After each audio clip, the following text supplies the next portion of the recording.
देश में 4 दशक के बाद महिला आरक्षण बिल यानी कि नारी शक्ति वंदन अधिनियम पास होने का प्रबल दावेदारी अब की जा रही है। जिस तरह से महिला आरक्षण बिल को 2023 में ही लाया गया था और इस बिल को अब एक बार फिर से सदन में रखने की बात की जा रही है और अब जिस तरह से 16 अप्रैल को इस पर चर्चा होगी और चर्चा के दौरान जो भाजपा के नेता हैं ये तमाम लोगों से कह रहे हैं कि नारी और महिलाओं को सशक्तिकरण की दिशा में आगे बढ़ाने के उद्देश्य से इस बिल को सदन की पटल पर रखना जरूरी है और यहां से पास करने की जरूरत है। आप सभी को मिलकर इसकी सहमति की उन लोगों ने बात कह रहे हैं और इसे लेकर आज राजधानी रांची में एक कार्यक्रम का भी आयोजन किया गया। रांची के ही आर्यभट्ट सभागार में भारी मात्रा में नारियों का इकट्ठा होना और एक साथ इस बिल के समर्थन में आना,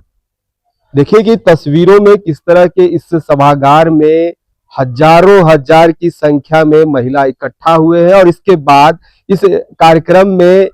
जो है वो देश के रक्षा राज्य मंत्री संजय सेठ के अलावा कई नेता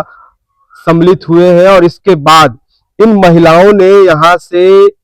पैदल मार्च कर जयपाल सिंह स्टेडियम तक पहुंचा है और इस बीच में हाथों में तख्ती लिए यह संदेश दे रहे हैं कि हम महिलाओं को सशक्तिकरण की दिशा में बढ़ना है, हम महिलाएं किसी से कम नहीं है। आज के समय में देखा जाए तो ये महिलाएं किसी भी क्षेत्र में पुरुष से कम नहीं है। तो ऐसे में इन महिलाओं की जो आरक्षण की बात कही जा रही है, अब इन महिलाओं को 33% आरक्षण की बात कर रहे हैं। वहीं अब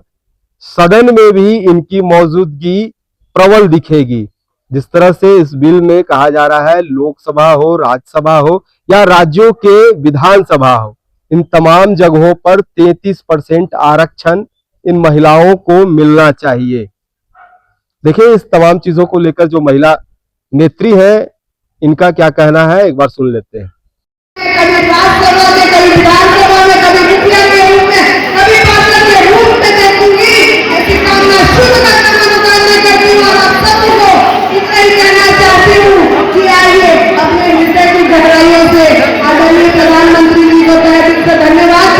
नारी शक्ति वंदन के लिए आप सड़कों पर उतरे हैं उनके समर्थन में। नारी शक्ति वंदन अधिनियम 2023 में नए संसद भवन में पहला विधेयक पारित हुआ था और अमलीजामा पहनाने का मौका आया है, तो हम आदरणीय प्रधानमंत्री जी को और उच्च सदन के दोनों सदनों को धन्यवाद देना चाहेंगे। और सचमुच जो पहले महिला सशक्तिकरण की बात होता था, महिलाओं का विकास का बात होता था, अब महिलाओं के नेतृत्व में विकास की बात होगी और सचमुच में महिलाओं के नेतृत्व में जब विकास की बात होगी तो संजीदगी के साथ, सकारात्मकता के साथ और शिद्दत के साथ विकास होगा। संसद में अब जगह मिलेगा महिलाओं को भी। महिलाओं ने अभी तक तो अपने दम पर किया, लेकिन 33% हर दल को, हर लोगों को मजबूरी होगी कि 33% को देना ही देना होगा और जब 33% होगा तो हम लोग महिलाएं हर हमेशा संवेदनशीलता के साथ, सकारात्मकता के साथ काम किया है, आगे भी काम करेंगे।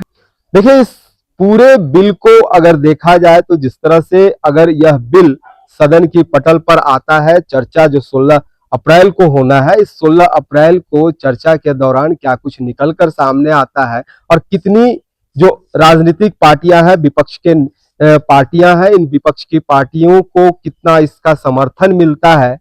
या आने वाला वक्त भी बताएगा। फिलहाल आपसे हम पूछेंगे कि आप इन नारी शक्ति के लिए, इस नारी अभिनंदन बिल को लेकर क्या कुछ सोचते हैं और क्या इसे पास होना चाहिए, हमें कमेंट्स जरूर कीजिएगा। मेरा नाम जयंत हो गया और आप HNN न्यूज देख रहे हैं।